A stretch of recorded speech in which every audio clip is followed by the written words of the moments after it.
अस्सलाम वालेकुम and welcome back to another episode of Cric Talk बशवाल। मैं हूं आपका अशवाल बिन अहमद और हम अब रिव्यू कर लेते हैं पाकिस्तान और श्रीलंका के आज वाले मैच की। मतलब मैं ये नहीं कहूँगा मैं बहुत दुखी हूँ पाकिस्तान मैच हारा ऑफ, मतलब पाकिस्तान अगर लड़के हारा होता और अच्छी फ़ाइट बैक की होती पाकिस्तान ने तो मैं कह सकता था कि क्लोज मैच था और पाकिस्तान ने पूरी कोशिश की, जान लड़ाई एंड नहीं, पाकिस्तान ने ऐसा कुछ भी नहीं किया। तो शुरू से पाकिस्तान मैच में था, लेकिन पहले 10 ओवरों के बाद पाकिस्तान ने मैच, मतलब पहले 10-12 ओवरों के बाद पाकिस्तान ने मैच श्रीलंका को दे दिया और यूँ कह लें कि श्रीलंका मैच पाकिस्तान के हाथों से ले गया। तो बात कर लेते हैं सबसे पहले पाकिस्तान की बॉलिंग की। तो पाकिस्तान की बॉलिंग शुरू के 10 ओवर अच्छे रहे, हमने मतलब 5 आउट कर दिए थे उन्हें 64 पे, और उसके बाद हमें लगा कि मतलब 110-20 पे आउट हो जाएंगे। लेकिन जिस तरह का श्रीलंका ने कम बैक किया, उनकी बैटिंग ने कम बैक किया, हसरंगा और रजापक्षा ने जिस तरह की बैटिंग की, और वहाँ पर 2 की पार्टनरशिप्स लगी हसरंगा की, एक रजापक्षा की हसरंगा के साथ, और उसके बाद एक और पार्टनरशिप लगी 50-50 रन्स की। वो पार्टनरशिप्स जो दोनों थी वो मैच पाकिस्तान से लेगी। मैंने पहले भी अपनी वीडियो में कहा था कि 150 से प्लस जो भी स्कोर टीम कर लेगी उसके जीतने के चांसेस ज़्यादा इर्रिस्पेक्टिव द टॉस, क्योंकि बड़े मैचेस में टॉस का अमल दखल बहुत कम हो जाता है एज़ कम्पेयर टू, मतलब हम देख के आए एशिया कप में जितने भी जिस टीम ने भी टॉस जीता उसने पहले बॉलिंग की और वो मैच जीत की है। लेकिन बड़े मैचेस में जिस तरह श्रीलंका खेली, मतलब शुरू से श्रीलंका अच्छी क्रिकेट खेलती आ रही है, सिर्फ पहला मैच उन्होंने बुरा खेला, लेकिन जिस तरह का उसके बाद उन्होंने कम बैक किया है, मतलब सारे मैचेस वो चेस करते हुए खेली है और जीती है। उसके बाद आज उन्होंने दिखा दिया है कि सिर्फ चेज़ नहीं, वो मतलब टारगेट डिफेंड भी कर सकते हैं। और जिस तरह की उनकी बॉलिंग ने कम बैक की है और कम बॉलिंग परफॉर्म की है, और जिस तरह की उनकी बैटिंग, मतलब batting is the main. Bowling उनकी पहले भी अच्छी चल रही थी, लेकिन बैटिंग सिर्फ चेज़ करते हुए चल रही थी। और बैटिंग का जिस तरह उन्होंने मतलब 6वें-7वें खिलाड़ी उनके परफॉर्म कर गए हैं, और ये मतलब एक किस्म का उनके लिए मौजा नहीं था, टीम वर्क था, और दे प्लेड रियली वेल। और पाकिस्तान ने बहुत सारी गलतियां की, लेकिन रजापक्षा और मतलब मैच वो बना गए वहाँ से, और प्लेयर ऑफ द मैच है वो। और उसके बाद हसरंगा के साथ उन्होंने अच्छी एक क्रूशियल नॉक खेली रजापक्षा ने। उसके बाद बॉलिंग में जिस तरह 1 ओवर में उन्होंने 3 विकेटें ली हसरंगा ने, तो प्लेयर ऑफ द टूर्नामेंट है। मतलब रिजवान अभी मतलब पाकिस्तान की तरफ अब आ जाते हैं तो बाबर आउट ऑफ फॉर्म जा रहे हैं, चलें मतलब बाबर जैसे प्लेयर, कैलिबर के प्लेयर को एक आधी सीरीज़ हम माफ़ कर देते हैं, उनको हम नहीं मतलब कहते हैं उनकी परफॉर्मेंस की बेस बात नहीं करते, क्योंकि कोई बात नहीं, उन बहुत सारे मैचेस उन्होंने जितवाए भी हैं। लेकिन जब बात आ जाती है टूर्नामेंट्स की, तो फिर बायलेटरल सीरीज़ में या आप आपस में जो खेल के जितने मर्ज़ी अच्छा परफॉर्म कर रहे हो, जितने मर्ज़ी मैच जीत रहे हो, टूर्नामेंट्स में आपकी टीम जीतनी चाहिए और टूर्नामेंट्स में परफॉर्म करने चाहिए, ठीक है। मतलब आप इंडिविजुअल बेशक ऑस्ट्रेलिया जाके सेंचुरियाँ मारा और बेशक न्यूजीलैंड में सेंचुरी स्कोर कर लो, लेकिन हमेशा जो परफॉर्मेंस याद रखी जाती है वो टूर्नामेंट्स की परफॉर्मेंस याद रखी जाती है, और बायलेटरल सीरीज़ की नहीं याद रखी। तो बाबर आजम को तो चलो हम छोड़ देते हैं। रिजवान की अगर बात करें तो रिजवान उस क्रूशियल मौके पर रिजवान जो हैं वो मतलब उनका एक माइंडसेट ऐसा है कि उनको साइड से सपोर्ट चाहिए होती है, वो अकेले तेज़ नहीं खेलते, वो उनका काम है एंकर करके रखना और अगला बंदा आके तेज़ खेले। अब बाबर नहीं परफॉर्म करे तो अकेला उन पे प्रेशर है, तो रिजवान को भी हम मतलब बख्श देते हैं। रिजवान बहुत अच्छा खेल रहे हैं थ्रू द टूर्नामेंट, और रिजवान बैटिंग में सिर्फ रिजवान ही चले हैं, मतलब पूरी पाकिस्तान की बैटिंग लाइन में 6-7 में रिजवान ही चले हैं, मतलब आपके 5-6 बैटर जो हैं उनमें रिजवान ने परफॉर्म किया। तो एक मतलब T20 कैलिबर की उनकी इनिंग्स नहीं थी, और कोशिश मतलब मैच फिनिश नहीं करते, मतलब रिजवान मैच फिनिश नहीं करते, कोशिश करते हैं वो मैच फिनिश की, लेकिन वो बिगड़ देते हैं। मतलब हमने पीछे देखा है कि जब बाबर 100 कर लेते थे, बाबर तेज़ होना शुरू होते थे और 110-12 पे वो आउट हो जाते थे। बिल्कुल ऐसे ही रिजवान जब तेज़ होना शुरू होते हैं वो अपनी विकेट दे देते हैं, लेकिन रिजवान का कोई कसूर नहीं है। बाबर आउट ऑफ फॉर्म जा रहे हैं, नीचे आ जाते हैं। Fakhar Zaman out of form है और काफ़ी देर से आउट ऑफ परफॉर्म है, वो नहीं कर रहे। सिर्फ उन्होंने हांगकॉन्ग के खिलाफ एक 50 स्कोर की, और वो भी उन्होंने 45 बॉल्स पे शायद स्कोर की थी।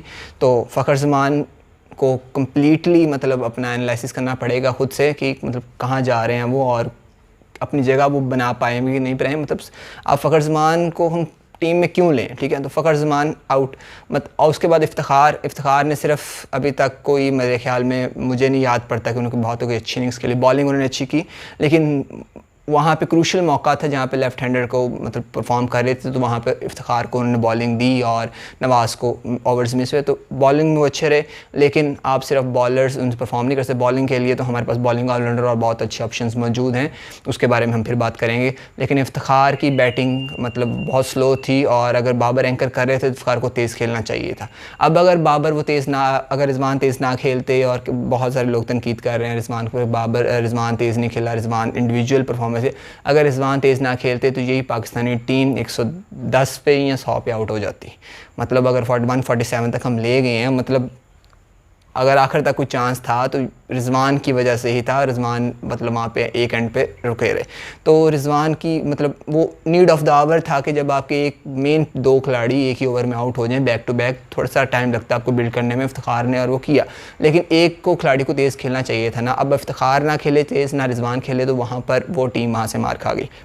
उसके बाद हमारे आसफ़ हैं, भाई आप मारते होंगे 200-300 छक्के नेट में डेली मारते होंगे, लेकिन आप हमें मैच नहीं जितवा रहे।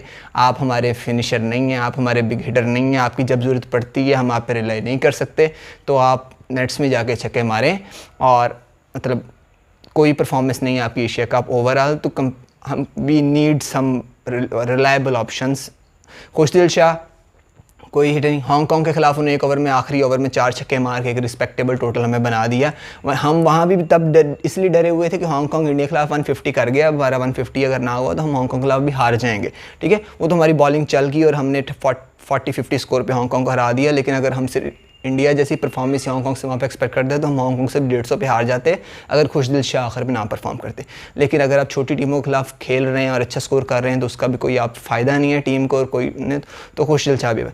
नवाज़ और शदाब ओवरऑल टूर्नामेंट में अच्छा खेले, उन्होंने अच्छी बॉलिंग की और एक किस्म का ओवरऑल अच्छा खेले। शदाब का आज दिन नहीं था और उन्होंने कैचेस ड्रॉप किए, और चलो कोई नहीं, मतलब माफ़ है उन्हें शदाब को और नवाज़ को। नवाज़ को ओवर ना देना नीड ऑफ द ओवर कह सकते हैं और कैप्टनसी का हम ब्लेम कह सकते हैं, लेकिन जो ऑन स्पॉट ऑन फील्ड ज़रूरत थी उसके मुताबिक नवाज़ को ओवर नहीं दिया गया। उसके पीछे रीजंस होंगी, लेकिन नवाज़ और शदाब को हम इस ब्लेम गेम में नहीं लाते कि किसकी वजह से हम टीम हमारे ओवरऑल टीम ने बुरा परफॉर्म किया। फील्डिंग हमारी लूज़ थी और बार बार एक ही एरियाज़ में वो स्कोर कर रहे थे और वहाँ पे हम फील्डर नहीं ले रहे थे। कैप्टनसी की थोड़ी सी वीक पॉइंट्स लगे और बाबर एज मतलब बाबर की फॉर्म हो गई। उसके बाद रिजवान को मज़ीद तेज़ होना पड़ेगा, मज़ीद बेटर होना पड़ेगा। मतलब आप अपने लिए तो खेल रहे हैं, आप नंबर 1 T20 बैटर हैं, लेकिन आपको और ज़्यादा तेज़ होना पड़ेगा। और मतलब रिजवान अकेले पे प्रेशर नहीं हम डाल सकते, बाकी सबको स्टैंड लेना पड़ेगा और बाकी सबको ज़िम्मेदारी से खेलना पड़ेगा, मिडिल ऑर्डर को ज़िम्मेदारी से खेलना पड़ेगा। और बाबर का काम एंकर करना है, अगर वही काम रिजवान का काम एंकर करना है, अगर वही काम बाबर करते हैं तो रिजवान तेज़ खेल लेते हैं। मतलब दोनों में से एक एंकर करता है। अब बाबर गैर मौजूदगी में रिजवान ने एंकर किया और यहाँ तक अगर हमारी बैटिंग का थोड़ा बहुत भी रोल है हमें यहाँ तक फाइनल तक लाने में एशिया कप के 2022 में, तो उसमें Babar covers the 80% of that role और बाकी कोई खिलाड़ी ने उस तरह जिम्मेदारी। नवाज़ ने कैमियो हमारा प्ले किया, वो match man of the match हमें जितवा दिया। और बाकी हमारी जितने भी यहाँ तक हम आए हैं वो हमारी बॉलिंग की वजह से है। Naseem Shah is the only positive of Pakistan और द एशिया कप। जिस तरह से उन्होंने शाहीन शाह अफरीदी की जगह फिल की, बॉलिंग में भी फिर बैटिंग में भी हमें एक मैच जितवाया उन्होंने अफगानिस्तान के खिलाफ, तो Naseem Shah is the only positive. Hasnain की अगर मैं बात करूँ तो हसनैन को अभी मज़ीद ज़रूरत है। मतलब it's not just always the pace that work. Haris Rauf जान मारते हर मैच में, बाज़ दफ़ा लकी साबित होते हैं, लेकिन आज उन्होंने जान मारी और लकी भी साबित रहे। हसनैन को मार पड़ी, मतलब अब क्या फ़ायदा 140-150 की पेस का अगर आप 40 स्कोर खा रहे हैं, मतलब क्या फ़ायदा उसका। तो it's just like over glorified आपने कर दिया हसनैन को। मतलब we need more reliable option. मतलब पेस बेशक 130 की हो लेकिन इकोनॉमिक स्पेल करवाए। 4 ओवर आपने करवाने होते उसमें आप 40 स्कोर खा जाते हैं तो उसका कोई फ़ायदा नहीं है। आप बेशक 160 की स्पीड से गेंद कर लें, मतलब आप जब तक इकोनॉमिक स्पेल नहीं करवाएंगे उसका कोई फ़ायदा नहीं होगा। तो ओवरऑल हारिस रऊफ पूरी परफॉर्मेंस अच्छी रही पूरे टूर्नामेंट में। नसीम शाह की परफॉर्मेंस अच्छी रही, बाकी तो हमारे कोई रेगुलर पूरा टूर्नामेंट खेले नहीं है। मतलब धानी की परफॉर्मेंस अच्छी थी, पहले 2 मैच खेले वो। तो हारिस रऊफ नसीम शाह ने पूरा टूर्नामेंट तकरीबन खेला है, उनकी परफॉर्मेंस अच्छी रही। नवाज़ और शदाब इज़ द अच्छी परफॉर्मेंस दी दोनों ने, ऑलराउंडर रोल अच्छा प्ले ला। जहाँ बैटिंग ज़रूरत थी वहाँ बैटिंग भी की, Shadab man of the match रहे। और जहाँ नवाज़ की बैटिंग ज़रूरत थी वहाँ बैटिंग भी, बॉलिंग का स्पेल दोनों ने चेक किए। अब उनको इस मैच में ओवर नहीं दिया गया, उसकी ऑन फील्ड जो रीजंस थी वो अलहदा थी, लेकिन ओवरऑल अच्छे रहे। Rizwan is the only positive. बाकी सारे खिलाड़ी, मतलब हमारे पास रिजवान, शदाब, नवाज़, हारिस और नसीम, ये 5 खिलाड़ी जो हैं सिर्फ ये अच्छा खेले हैं। बाकी जो 6 खिलाड़ी हमारे हैं वो कम्प्लीटली, बाबर हम उसमें से निकाल देते हैं तो 4 खिलाड़ी जो पीछे बच गए हमारे, उनको कम्प्लीटली चेंज करना पड़ेगा, या कम्प्लीटली उनको अगर मौका मिलना है तो अभी इंग्लैंड और ट्राई सीरीज़ में देख लें। हम ये रिस्क वर्ल्ड कप में बर्दाश्त नहीं कर सकते। या हमें उम्मीद ना दिलाया करें कि हम भाई कर सकते हैं, या फिर हमें पता होना हमारी टीम भाई नहीं कर सकती, लेकिन इस तरह जब करते हैं ना तो ज़्यादा दुख होता है कि हमारी टीम कर सकती थी, नहीं किया। तो दैट वाज मतलब फ़ख्र। नेक्स्ट वीडियो में फिर हम बात करेंगे कि मतलब कौन कौन से हमारे पास सूटेबल ऑप्शंस और बैकअप पे हमारे कौन कौन सी चीज़ें बैट्समैन या बॉलर्स अवेलेबल हैं जो रिप्लेस कर सकते हैं। लेकिन ओवरऑल श्रीलंका ने बहुत अच्छी क्रिकेट खेली। जिस तरह की उन्होंने फील्डिंग की, कोई कैच मिस नहीं किया उन्होंने, और जिस तरह की टाइट फील्डिंग की उसमें मतलब 30-40 स्कोर उन्होंने फील्डिंग की वजह से रोका। उसके बाद कहाँ पे स्पिन को ओवर देना है, कहाँ पे पेस को दोबारा वापस लाना है, कहाँ पे मतलब पहले ओवर में उनका जो नया डेब्यूटेंट स्पेसर था उसने कह लो कि मतलब 12-13 एक्स्ट्रास करवा दिए, लेकिन फिर भी उसे तीसरा ओवर दिया गया, मतलब उसने अच्छा स्पेल करवाया और मतलब कैप्टेंसी के पूरे नंबर हैं शंका को मिलते। और उसके बाद जिस तरह का मतलब उन्होंने बैटिंग में परफॉर्मेंस दी, जिस तरह का कमबैक किया, only Sri Lanka can deserve the win. मतलब अगर आज का मैच पाकिस्तान और श्रीलंका में ना हो, इंडिया और श्रीलंका में भी होता तो श्रीलंका के जीतने के ज़्यादा चांसेस है as compare to any other team. जिस तरह की वो क्रिकेट खेलते आ रहे हैं, मतलब तीनों शोबों में अच्छी कोशिश किया उन्होंने, और बैकग्राउंड नॉलेज को देखते हुए कि मतलब वो ऑस्ट्रेलिया से हारे हुए हैं, वो इंडिया से क्लीन स्वीप हुए हैं, लेकिन जिस तरह का उन्होंने कमबैक किया यहाँ पर और उन्होंने एक रिदम और इंटेंट शो किया अपनी बैटिंग में, अपनी बॉलिंग में जान मारी है, तो वेल डन श्रीलंका। और मैं यहाँ पे मतलब अच्छी क्रिकेट को सपोर्ट कर रहा हूँ, मैं respective of the being a Pakistani.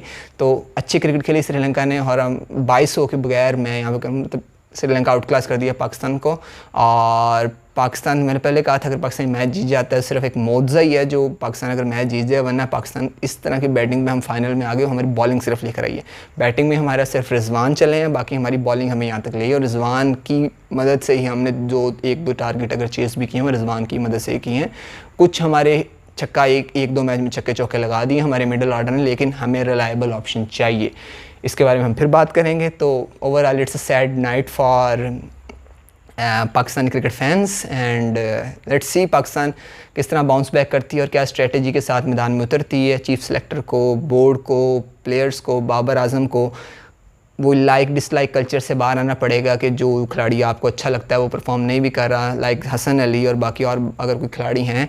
Haider Ali के साथ ज़्यादती हुई है, हैदर अली को एक मैच भी नहीं खिलाया गया। मतलब आप हैदर अली को कम से कम आसफ या फिर इफ्तिखार की जगह ट्राई कर सकते थे, लेकिन हैदर को आपने नहीं ट्राई किया, बिल्कुल भी हैदर के साथ ज़्यादती हुई है। आप उसे लेकर गए हो, आप उसे कम से कम एक मैच तो खिलाओ। श्रीलंका वाला मैच ही खिला ले तो उसे ट्राई कर लेते अगर वो अच्छा खेलता। उन्होंने श्रीलंका वालों ने एक डेब्यू करवाया मधुशंकर से, उसके बाद उन्होंने उसको आज का मैच भी खिला लिया। मतलब अगर हमारी जगह ये डेब्यू करता, पाकिस्तानी टीम में कोई बंदा डेब्यू करता श्रीलंका के पिछले मैच में और हम उसे नहीं खिलाते, हमने अपने रिलायबल ऑप्शन से खिलाने थे, लेकिन हमारे रिलायबल नहीं है।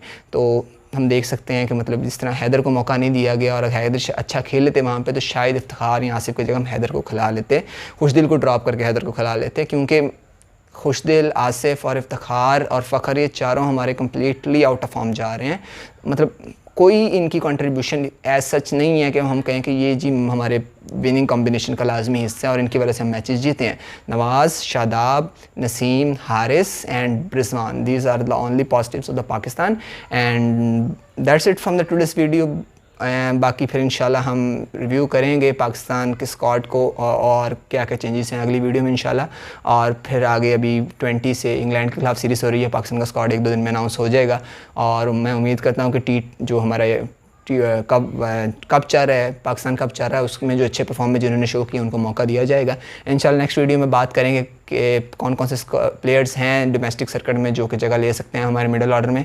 और मोहम्मद वसीम साहब को चाहिए, हमारे चीफ सेलेक्टर जो हैं उनको चाहिए कि वो थोड़े से रीज़नेबल सिलेक्शन करें, और बाबर आजम को भी चाहिए कि वो पसंद नापसंद के कल्चर से बाहर निकल के टीम सेलेक्ट करें, और जो खिलाड़ी रियली डिज़र्व करते हैं इन द 11 उनको हिस्सा उनको खिलाया जाए। बाकी अगर जीत जाते हैं तो सब कुछ अच्छा था, और अगर हार गए हैं तो अब बहुत खिलाड़ियों पे ब्लेम आ रहा है, लेकिन वही बात है, अगर आप जीत जाते हैं तो फिर भी बहुत सारी आपकी कमियां कोताहियां होती हैं, बहुत सारे वीक पॉइंट्स होते हैं जो कवर अप हो जाते हैं। तो it's not the day for Pakistan, और ओवरऑल पाकिस्तान ने कोशिश भी नहीं की, और श्रीलंका ने तीनों मैच में बहुत अच्छी क्रिकेट खेली। So that's it for today's video. और मैं क्या क्या कहूँ, मतलब दुखी हूँ यार, मतलब शुरू से एंड तक इस दफ़ा तो मैंने क्रिकेट को लाइक वीडियोस बनाई हैं और बड़ा क्लोजली फॉलो किया है और एशिया कप को, तो इट रियली फील्स बैड। और माइट भी हम मतलब क्या करें, अब को पाकिस्तान को अच्छा कॉम्बिनेशन मिल जाए और कुछ देखते हैं क्या होता है इंग्लैंड के खिलाफ सीरीज़ में और बांग्लादेश और न्यूजीलैंड की ट्राई सीरीज़ में। मतलब तकरीबन पाकिस्तान के 7 और 5 12 तकरीबन T20 मैचेस हैं वर्ल्ड कप से अक्टूबर में, पहले 1-1.5 महीना हमारे पास है। तो आई होप कि Pakistan bounce back very well, क्योंकि पाकिस्तान के पास बॉलिंग तो है हर तरह के टारगेट को डिफेंड करने के लिए, लेकिन पाकिस्तान की बैटिंग को स्टैंड लेना पड़ेगा हर तरह के टारगेट को चेस डाउन करने के लिए, क्योंकि बॉलिंग तो हमारी 150-140 वाली डिफेंड कर रही है। बॉलिंग तो हमारी आज से 10 साल पहले भी कर रही थी, जब हमारे पास सईद अजमल, शाहिद अफरीदी और सारे अवेलेबल थे खिलाड़ी। तो बॉलिंग तो हमारी उस वक्त भी हमारा 120-130 डिफेंड कर जाती थी और मतलब मुश्किल कर देती अगली टीम के लिए, लेकिन हमारी बैटिंग बहुत कम हमें मैच जितवाए हैं और बास मोमेंट्स पे क्लिक कर जाती है। मतलब 10 में से 2 मैचेस हमने 180-90 चेस किए हुए हैं। मतलब मैं ओवरऑल नहीं बात कर रहा, लेकिन 1-2 मैचेस सिर्फ चेस करना और उसको वजह से 8 मैचेस की गलतियों को छुपा लेना, ये कहीं की समझदारी नहीं होगी। तो पाकिस्तान को अपनी स्ट्रेटजी चेंज करना पड़ेगी और दोबारा से रीथिंक करना पड़ेगा। That's it for today's video and फिर मिलते हैं नए एपिसोड के साथ। अल्लाह हाफिज़।